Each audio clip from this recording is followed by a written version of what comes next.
Nigeria, the most populous nation in Africa, with nearly 200 million people, a variety of spoken languages, including the third largest English-speaking population on Earth, has a long history stretching back to the oldest identified civilization in West Africa, known today as the Nok culture. They were master sculptors in a variety of materials, ranging from terracotta to bronze. The Nok were centuries ahead of their neighbors, and were smelting iron weapons by at least 550 BC, and perhaps as early as 1000 BC. This enabled the Nok to hold influence over an area northeast of the Niger River, as large as modern-day France. Although little is known about the Nok, their trade routes exporting bronze and gold reached all the way to Western Europe. Unfortunately, since the 1970s, there has been a large amount of looting of Nok sites. In the 1990s, some crews employed over 1,000 diggers each day, with Nok sculpture showing up in Europe, the US, and Japan. The Nok disappeared as mysteriously as they arrived. However, their knowledge in sophisticated metallurgy and mining techniques would be passed down to successor civilizations. The powerful Yoruba city of Ife would perfect casting techniques, creating realistic portraits of their nobles and leaders that have survived till today. The sophisticated level of realism captured in metal, not seen since the classical world, would not be matched elsewhere until the Italian Renaissance. Ife was ruled by Oni, a line of divine kings said to be descended from a god. The last prince of the Yoruba city of Ife would found the Oyo kingdom that reached its height around 1400 and maintained long-distance trading routes, protected by the kingdom's formidable cavalry force. To the southwest, the Edo people of the Empire of Benin would also learn metallurgy techniques from the Ife, and constructed one of the most impressive feats of engineering and the largest earthenware structure ever erected, the Walls of Benin, which enclosed an area of over 2,500 square miles. In all, over 9,000 miles of walls comprise this megastructure.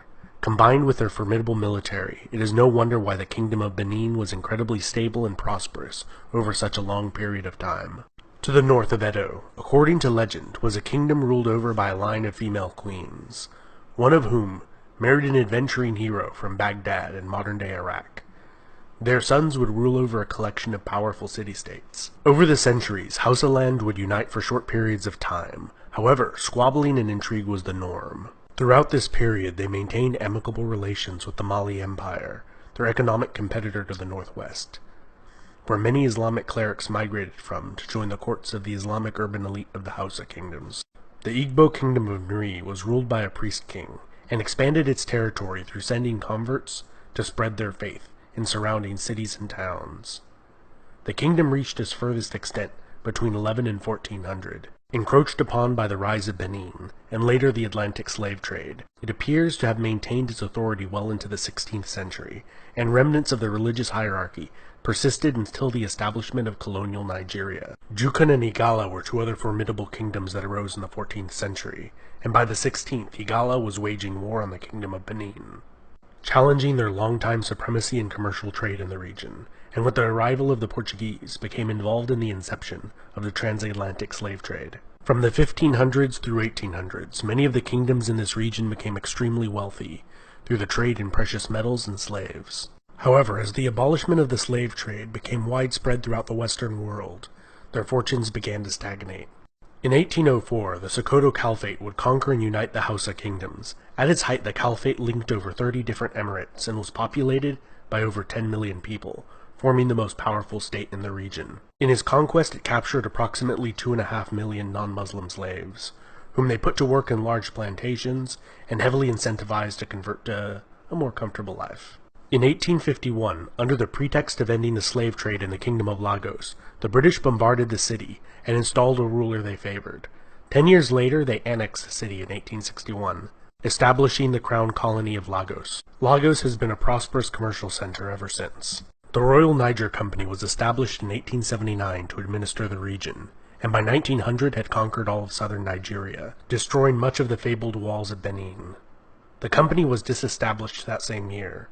The Protectorate of southern Nigeria was established, and the conquest of the Sokoto Empire began in 1900.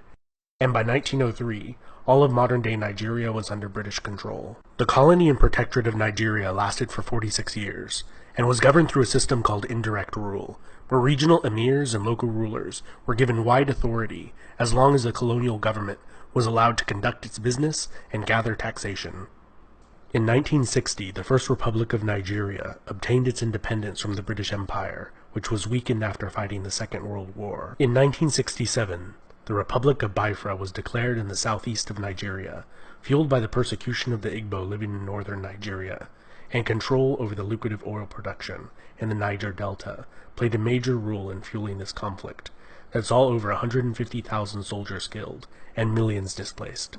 The Civil War initiated a series of military leaders of Nigeria, lasting after the Civil War had ended with a united Nigeria. Following the assassination of General Murtala Muhammad, his successor initiated a process of disestablishing military rule and bringing back a republic. This republic was short-lived, lasting from 1979 to 1983, when it was overthrown again. After 8 years of rule by General Ibrahim, he re-established a democracy that lasted for less than a year, which was overthrown by General Sani Abacha. Abacha died mysteriously and was buried without an autopsy.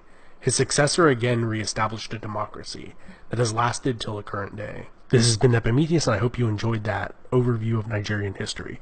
Don't forget to hit the bell icon to get notifications every time I make a new video, and subscribe.